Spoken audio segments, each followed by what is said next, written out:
Hello, everyone. This is Laura Lee Rourke with It's Not About Food podcast and video.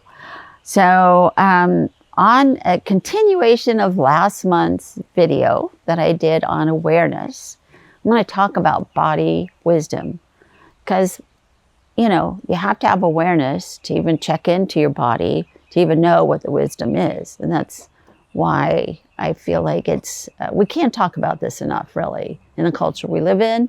The diet industry and the medical industry and all the industries, that teach us to not like our natural bodies, to get some work done, get a new diet going, do whatever you need to do, change the way you talk, the way you act, the way you are. So never good enough. But we are good enough. And we have a body love card of the body wisdom card, which the goddess is sort of growing into the ground. Like we come from the earth, we return to the earth. And she's sort of rooted in Mother Earth. And then, all the trees and the flowers and everything are all around her. So it's a very sweet and comforting card, very good to look at for all of us. And her dog deer person back here, little guiding, animal is standing there rooted to the ground as well. So the card reads, Body Wisdom. Body wisdom is the inherent wisdom we each hold within our own bodies that tells us what we need physically, emotionally, and spiritually. So I'll say that again. It is inherent. We have this when we're born. We probably have it way before we're born, but our minds can't think about that much. But we know there's wisdom here that tells us what we need physically. Do we need to walk or run or start a yoga class? Do we need to go to sleep or sit down, for God's sakes? What do we need? What do we need physically? If we take away that we should be a certain way or a certain weight or a certain type, if we take that away and just say, well, the body loves to move, what would it like to do? You might be a tap dancer.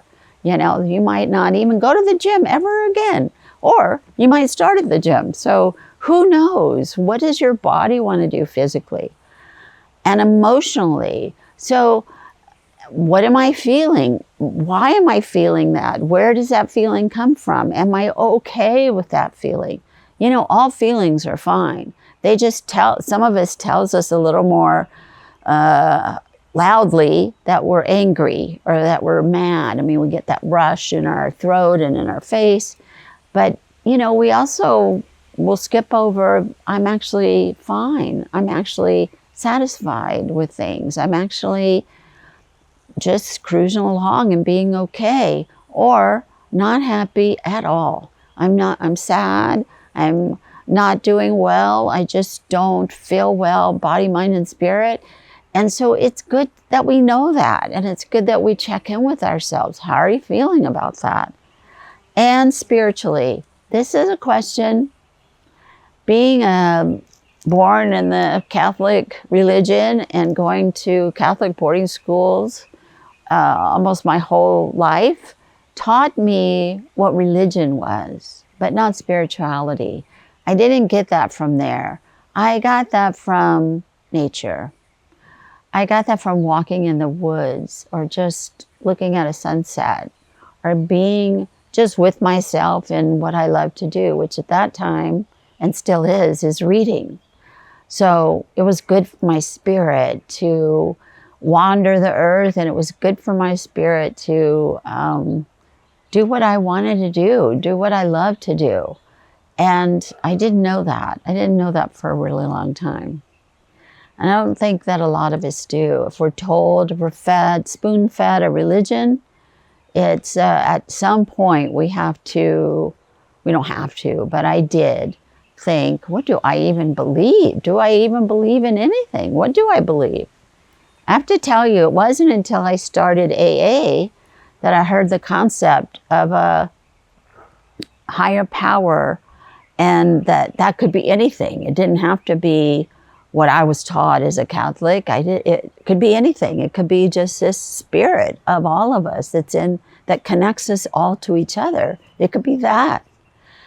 I actually had made dieting my religion and thinness my God. So, even when I was being taught in church other things, I still would notice, why does that person look like that? And how much can that person eat? And why can I eat that? And will I eat that? And I can't wait till after this service is over and we go to Sunday supper. There you go. So when we listen to the wisdom of our bodies, we intuitively, that was another thing. I didn't know I had intuition. I come from like the devil gives us like thoughts in our head that aren't like, okay, like don't diet anymore. That must have been from the devil for sure, but it wasn't. It was just an intuitive piece of me that knew I was starving, I was hungry, I was not hungry, I was definitely not hungry for that much food. So I had to turn into my intuition of my body, my mind, and my spirit, different from what I had been taught. I've been told what to think, when to think. I was told spirit is not me, it's something way far away, and I had to go through a male priest to get whatever that was. And I couldn't ever just think about it on my own. That was like not okay. And I didn't know what my body should be or what it wanted or anything, because I lived a diet life. Thank you very much. So when we listen to the wisdom of our bodies, we intuitively know how to feed ourselves. News to me when I finally found out that I knew that my body knew how it wanted to eat, when it needed to eat, what it needed to eat, and now was it full? And then to just wait until that happened again, which would happen all the time. It's like normal. Satisfy our needs, no clue on how to do anything like that, and accept my natural body. Pooey. I did not like that at all. That meant that my body was not going to behave. Studies had shown it would not behave. It would put on weight when I didn't want it to be.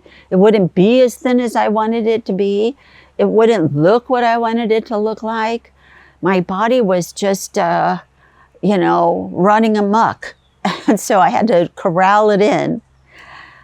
Anyway, so feeding myself, having the body that told me what it wanted to do and to satisfy the needs of that body, but also to have my spirit and have my thoughts about that was a very important part of that. So body wisdom means wisdom of the self. It means the whole thing. So if it's hard for you, this is what you can practice. Today I will practice trusting in the wisdom of my body. No trust, had no trust, but I had to get trust, because there was no way that I could become a natural eater, my body being a natural weight, myself getting off my own case. I had to go to the body wisdom. So my body knew when it was cold. I didn't so very much fight with it about that, but it also knew when it was full. I did fight about that. Or when it wasn't hungry, I fought about that. So I had to trust that it knew that I could listen to my body when I was hungry and full. Listen to what it wanted and needed, and trust the intuitive voice of my body. And again, I lived right here. It was all a mind, a computer. It was all about the computer. That's all it was. And whatever crazy diet I had just read, and whatever somebody that did bodybuilding had just told me, whatever some doctor told me that I needed to do. A doctor was the one who gave me urine shots. So I didn't know that I could trust my body, because I trusted everybody else, including people that were, I don't know, what kind of license did they have? None. And even if they had a license, I had people tell me crazy things about medical needs that I did not have, like urine shots or like go on fasts. And then because I was going on fasts, supposedly under the guise of a doctor, you know, my anorexia just went through the roof about that. So I had to listen to my body to tell me when I was hungry, when it was cold, when I needed to sleep, when it was full, when it was tired, when it was full of energy, what it wanted to do. I had to trust it to say, I would like to go for a walk now, just like my little dog does, you know. My little dog comes over and looks at me in a certain way when it wants to go, she wants to go for a walk. But my kitty will look at me in a different way when she wants to eat, because she's probably very upset that she still can't open up the refrigerator or those little cans. I had to listen to what my body needed, like needed schmeeded as far as I was concerned.